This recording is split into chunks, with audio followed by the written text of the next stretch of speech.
अस्सलामुअलैकुम दोस्तों, मैं हूं जुल्फ़ैर और मैं हूं गुलाम अब्बास और आप देख रहे हैं RBHK टीवी। और आज हम जिस टॉपिक पे वीडियो लेकर आपके लिए आए हैं वो है हॉलीवुड की 7 फिल्में हैं। तो चलिए स्टार्ट करते हैं, हम सब मिल के देखते हैं। दोस्तों, जब भी कोई इंसान कोई मूवी या कोई टीवी शो देखता है तो वो उसी तरह करने का सोचना शुरू कर देता है। उस मूवी का हीरो गया भाड़ में, वो इंसान अपने दिमाग के अंदर उस मूवी का हीरो खुद ही बन के बैठ जाता है। दोस्तों, ये चीज़ काफ़ी ज़्यादा खतरनाक है क्योंकि ज़्यादातर इंडियन पाकिस्तानी मूवीज़ और ड्रामे, इनका रियलिटी से कोई ताल्लुक नहीं होता। इन मूवीज़ में लॉजिक नाम की कोई चीज़ नहीं होती।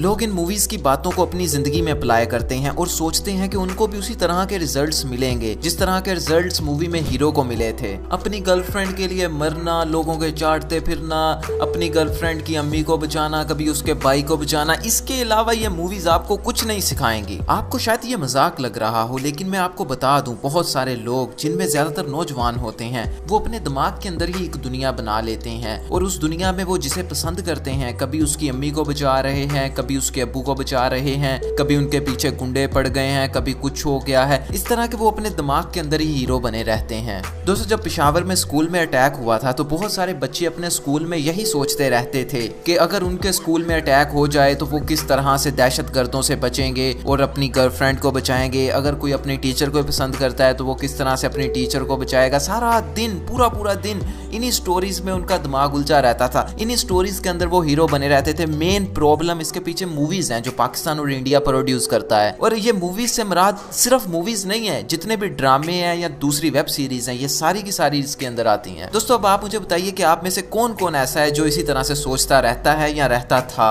और दूसरी तरफ दोस्तों, हॉलीवुड मूवीज ऐसी नहीं होती, उनमें इश्क का फैक्टर काफी ज्यादा कम होता है। इस वीडियो में मैं आपको 7 सर्वाइवल मूवीज बताऊंगा जो मुझको बहुत ज्यादा अच्छी लगती हैं। उनके ग्राफिक्स, उनकी स्टोरी लाइन एकदम दिमाग को हैरानगी में डाल देते हैं। उन मूवीज को देखने के बाद कई दिन तक वो मूवीज अपना असर दिमाग पर रखती हैं।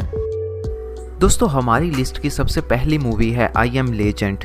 एक इंसान जो पूरे शहर में अकेला रह गया है, उसके साथ बातें करने के लिए, उसकी बातें सुनने के लिए उसके साथ सिर्फ और सिर्फ उसका कुत्ता है। शहर में सारे लोग ज़ॉम्बीज़ में बदल गए हैं और बहुत सारे लोग मर गए हैं। ये ज़ॉम्बीज़ दिन के वक्त बाहर नहीं निकलते क्योंकि इनकी स्किन धूप को बर्दाश्त नहीं कर सकती और सारी रात ये पूरे शहर की गलियों में राज करते हैं। दोस्तों, इस तरह के कंसेप्ट पर बनी ये मूवी एकदम ज़बरदस्त है। अगर आप सर्वाइवल मूवीज़ को देखना पसंद करते हैं तो ये मूवी आपको ज़रूर देखनी चाहिए। मुमकिन है कि आपने इससे पहले भी ज़ॉम्बीज़ पर बनी बहुत सारी मूवीज़ को देखा हो, लेकिन इस मूवी की खास बात यह है कि इस मूवी में ज़ॉम्बीज़ भी इंसानों की तरह सोच सकते हैं, वो भी इंसानों की तरह अक्लमंद हैं। दोस्तों, इस लिस्ट की अगली मूवी है लाइफ ऑफ पाई। इस मूवी के ग्राफिक्स बहुत ज्यादा बेहतरीन है। जब आप देखेंगे तो आपको पता चल जाएगा, एकदम आंखों को सुकून देने वाले ग्राफिक्स हैं इसके और इसकी स्टोरी भी बहुत ज्यादा इंटरेस्टिंग है। दोस्तों, इस मूवी की स्टोरी कुछ यूं है। एक लड़का जो अपनी फैमिली के साथ रहता है और उसकी फैमिली का एक जू है, वो उस जू से ही पैसे कमाते हैं। उसकी फैमिली कुछ प्रॉब्लम्स के चलते कनाडा शिफ्ट करने का सोचती है। फिर एक दिन वो अपने सारे जानवर लेकर जो उन्होंने जू में रखे होते हैं, बहरी जहाज़ के ज़रिए कनाडा का रुख करती है और रास्ते में बहरी जहाज़ के साथ टाइटैनिक वाला सीन हो जाता है। जहाज़ एक तूफान के चलते डूब जाता है। सिर्फ और सिर्फ वही लड़का बचता है। वो लड़का एक नाव लेकर भाग जाता है, लेकिन प्रॉब्लम ये होती है कि उस नाव में शेर जैसे जंगली जानवर बैठे होते हैं। वो बड़ी मुश्किल के साथ सरवाइव करता हुआ एक आइलैंड पर पहुंचता है और वहां से आगे सरवाइव करता है। इस तरह के आइडिया पर बनी हुई ये मूवी आपको एक नई ही दुनिया में ले जाती है। इसके ग्राफिक्स एकदम जबरदस्त हैं। आप अपनी मूवीज की लिस्ट में इसको भी डाल लीजिएगा, जब कभी टाइम मिले तो देख लीजिएगा। दोस्तों, इस लिस्ट की तीसरी मूवी है द रेवेनेंट। दोस्तों, ये मूवी जितनी ज्यादा जबरदस्त है उसका अंदाजा आप इस बात से लगा सकते हैं कि इसको एक ऑस्कर अवार्ड मिला है। और दोस्तों, ऑस्कर अवार्ड ऐसे ही नहीं मिल जाता।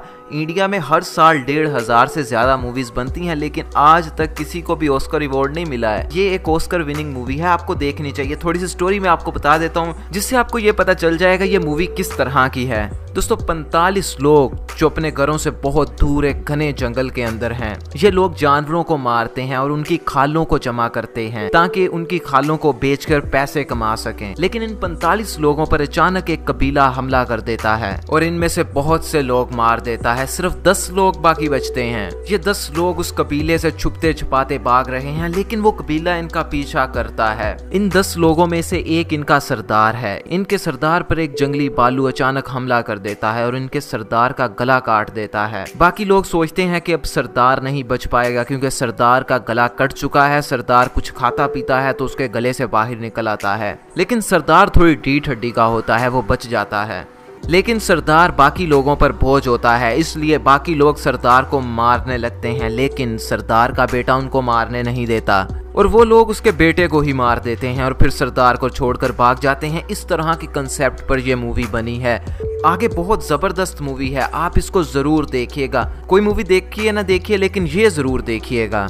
इससे आगे मैं आपको इसकी स्टोरी नहीं बताऊंगा, आप अपनी डाउनलोड करके देखिए, मैंने अपनी देखी थी, क्योंकि अगर मैं आपको ज़्यादा स्टोरी बताऊंगा तो आपका मज़ा ख़राब हो जाएगा, कोई फ़ायदा नहीं होगा।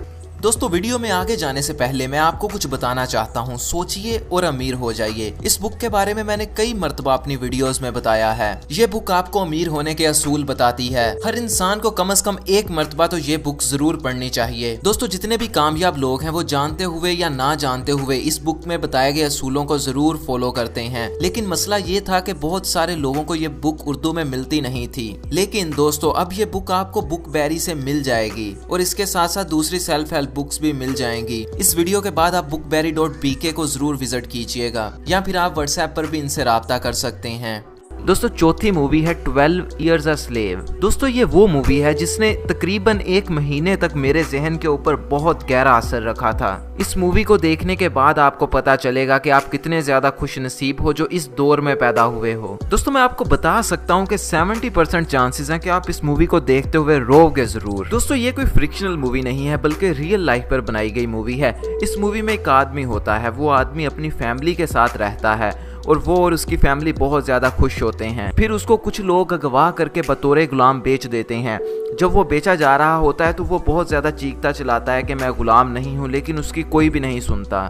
फिर दोस्तों, उसका जो मालिक होता है वो उसको बहुत ज्यादा मारता पीटता है, सारा दिन उनसे काम करवाता है। दोस्तों, इस मूवी में बहुत सारे ऐसे सीन्स हैं जिनको देख के एक इंसान टूट टूट के रोना शुरू कर देता है। दोस्तों, इस तरह उस आदमी की स्टोरी पर बनाई गई ये मूवी है। बाद में वो आदमी बहुत ज्यादा 12 साल गुलामी करने के बाद आज़ाद होता है। इस मूवी को तो आप लाजमी देखिएगा, क्योंकि ये मूवी आपको बताएगी कि आप बहुत ज़्यादा खुशनसीब हैं जो इस दौर में रह रहे हैं। और जितने भी आपके बड़े हैं जो कहते हैं कि पिछले दौर ये थे, बला थे, बहुत ज़बरदस्त थे, सब झूठ बोलते हैं, पिछले दौर बहुत बुरे थे।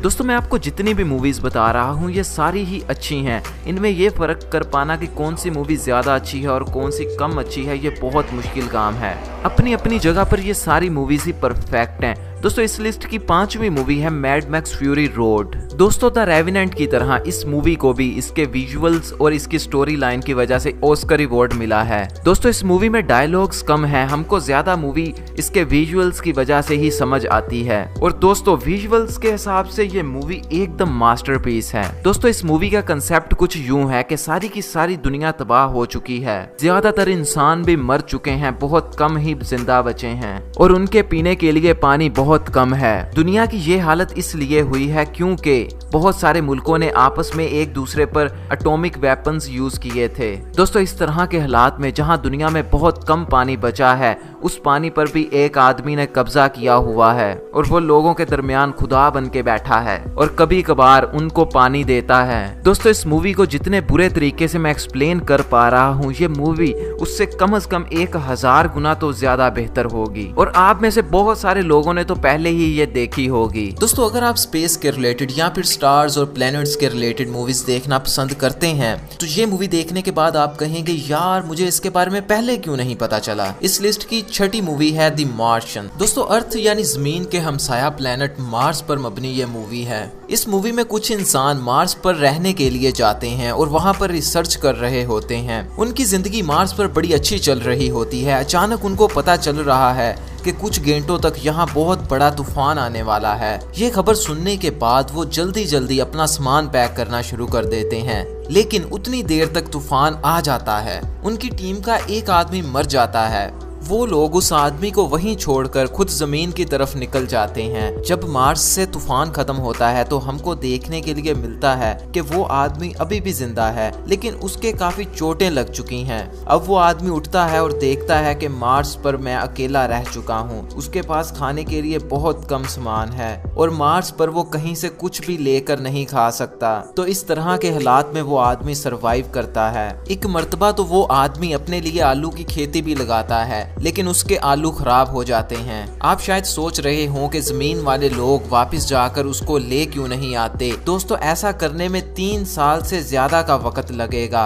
और उतनी देर में उसके पास जो आलू बचे हैं वो भी खत्म हो जाएंगे। इसलिए अगर इंसान जमीन से जाते भी हैं उसको लेने के लिए, उससे पहले ही वो मर चुका होगा। इसी तरह वो बड़ी मुश्किल के साथ वहाँ पर जिंदा रहता है। दोस्तों, कैसा लगेगा आपको कि आपके घर के अंदर एक ऐसा कमरा हो जिसके अंदर जाके आप कुछ भी मांगे तो वो आपको मिल जाए। मिसाल के तौर पर आप उस कमरे के अंदर जाते हो और जाके कहते हो मुझे एक पिज्जा चाहिए, और थोड़ी देर के बाद आपके सामने एक पिज्जा आ जाता है। आप उस गर्मा गर्म पिज्जे को उठाते हो, केचप लगा के खा जाते हो। दोस्तों, हमारी अगली मूवी इसी कंसेप्ट पर बेस्ड है। इस मूवी का नाम है द रूम। दोस्तों, इस मूवी में एक जोड़ा होता है। दोस्तों, जोड़ा मतलब आप समझते हैं एक लड़का और एक लड़की, मियाँ और बीवी, इस तरह एक जोड़ा होता है। वो अपने लिए एक नया घर खरीदता है। एक दिन वो लड़का एक कमरे में बैठा बोतल पी रहा होता है। उसकी बोतल खत्म हो जाती है। वो कहता है कि काश मेरे पास एक और बोतल होती। अचानक उसके कमरे की लाइटें ब्लिंक होना शुरू हो जाती हैं और थोड़ी देर बाद उसके सामने एक नई बोतल आ जाती है और वो बोतल सेम उसी तरह की होती है जो वो पहले पी रहा होता है। ये देखकर वो लड़का काफी डर जाता है और सोचता है कि इस कमरे में कौन है जिसने मेरे सामने ये बोतल ला के रख दी है,